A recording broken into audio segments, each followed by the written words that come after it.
الرحمن الرحیم. یو مهمه مسئله حرامو په باره کې ده. حرام اوس دوه قسم ته دي. ځنه حرام داسې دي اشکار دي، څرګند دي، واضح دي، ټنډې باندې شته څه د حرام دي، خلکو هغسې توجه ډېر وي، پام ډېر وي. ځنه حرام داسې دي څه هغه واضح نه دي، څرګند نه دي، هغه باندې یو لباس چومو، انجام یې کوو، یو که دا حلال کار ده کوو، خو هغه حرام دي. زه دوه طرف ته مختصر اشاره ته کوم.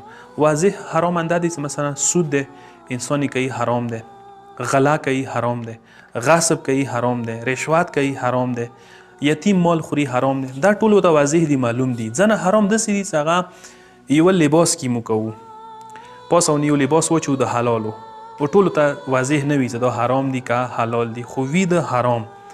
مثلا یو کس شای خرڅوي کم فروشي کوي، یعنی مطلب کم مقدار سویر کوي، حرام ده.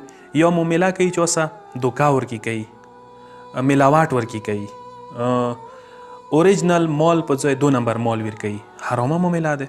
یا اندیشان سره کوم کسونه شای خلی فراډ وسه کوي، فراډ وسه معاملې کی کوي، دوکه وسه معاملې کی کوي، یا ډیر زیات قیمت باندې نن سبا بازارو کې مارکیټو کې دا شای ډیر رایج ده، جایز قیمت نه ده، ډیر زیات قیمت باندې څنګه شرعاً کې د شي معامله حرام شي. دا شی معاملې مو ډېرې کوو، ځینې وخت کې قسمونه ور باندې خوره، درویغ کوه، فراډ ورکې کوه، دا شی معاملې هم ایمو معاشرې کې کیږي. عهد شکنۍ ورکې کوو، ډېرې داسې معاملې دي چې هغه بیا حرامو طرف ته ځي. پروردګار عالم د مو څرګندو غیر څرګندو حرامو نه وساتي. والسلام علیکم ورحمة الله وبرکاته.